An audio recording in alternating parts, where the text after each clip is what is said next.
Grief is a journey, but it's a very important journey to make. Matter of fact, I often say that grief is one of the major social problems of our time, and that sounds like a very weird statement to make because we don't see grief as a social problem. We see grief as that period of sadness that happens after someone dies.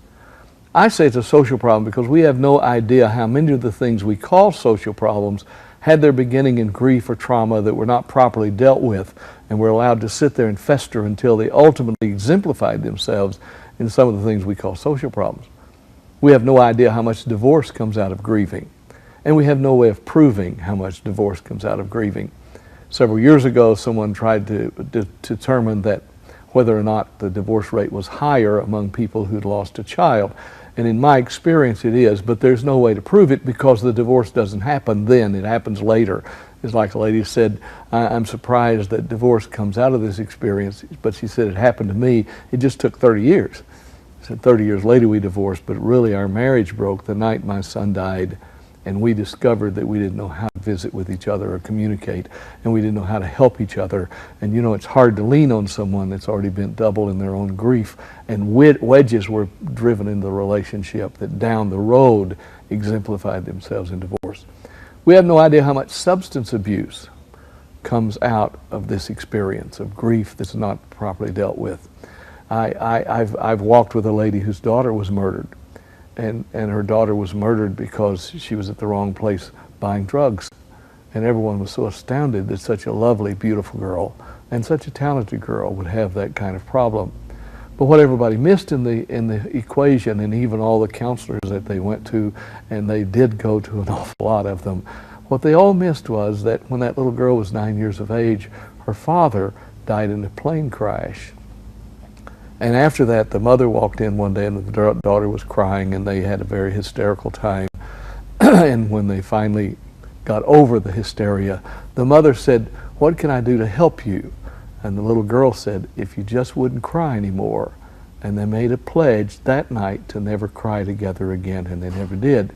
Now when a 9-year-old little girl starts trying to have that much control of her life, then you're creating all kinds of aftermath problems, which led, and it did in her case, it led first of all to anorexia, which is certainly an effort to be in total control, and anorexia led to alcohol.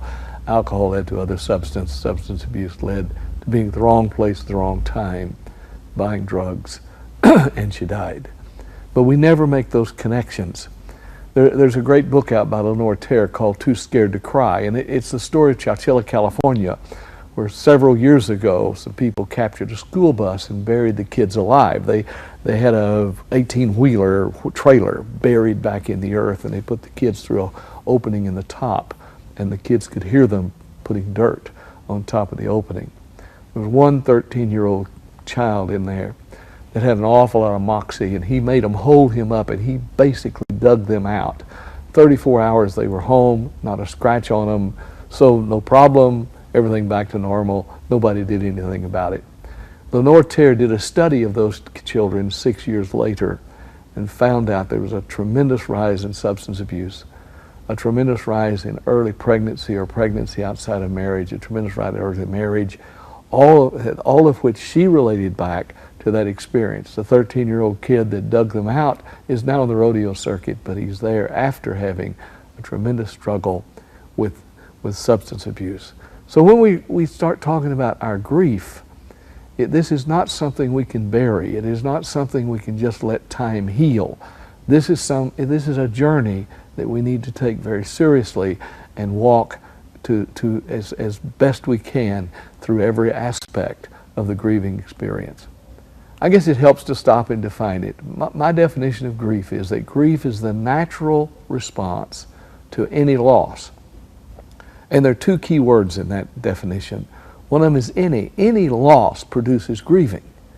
If you lose your billfold, you're going to go through some grief. Now, it's not the same grief as going through the loss of someone, but it's a grieving experience. You know, you'll even tell yourself you didn't lose it, you left it at home on the dresser. You know, you'll have those feelings all day, and then you go home and you find that it isn't there.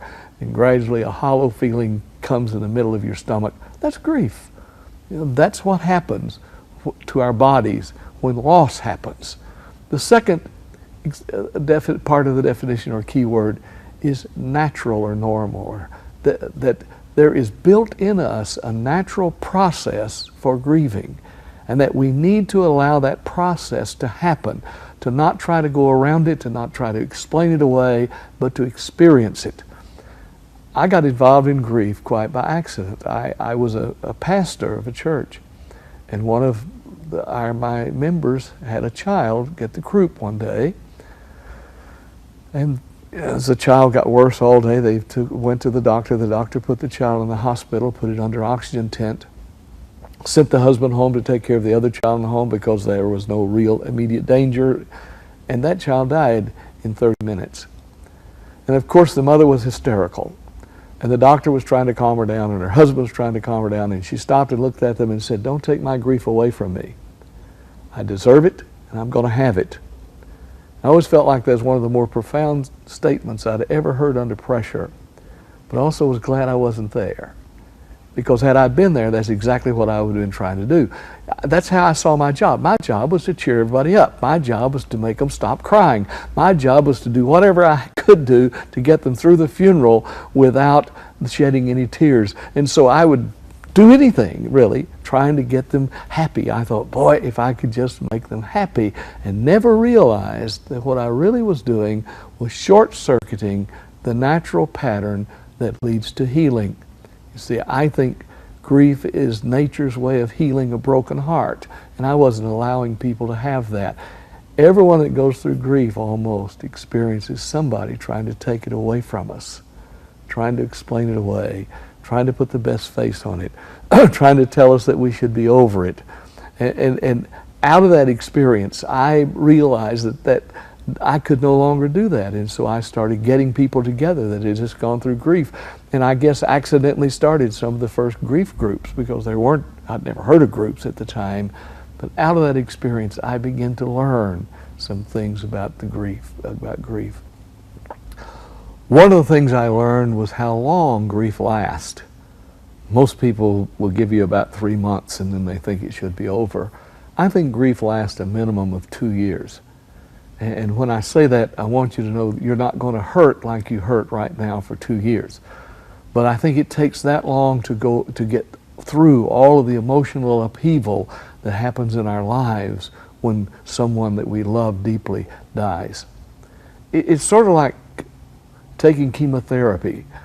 You take chemotherapy for 6 or 8 weeks, and it's very intense and it's very tough, and then it's over and everybody expects it to be over, but it takes a long time to get all the chemicals out of your system, sometimes a year or so, before you actually feel back to normal. Well, that's kind of the way grief is. It's very intense, and when the intensity is over, everybody thinks, okay, you're okay. They don't realize that there's the aftermath of all that experience takes time to work through, to get our emotions back to level, to feel the way we used to feel, and to become somewhat whole again, and to live again. So grief is a journey. It's a long journey. It's a very important journey, and the ultimate goal of the journey is that you will one day not stop hurting, because the pain will always be there, but that one day you'll turn the corner in the way you cope and begin to live again.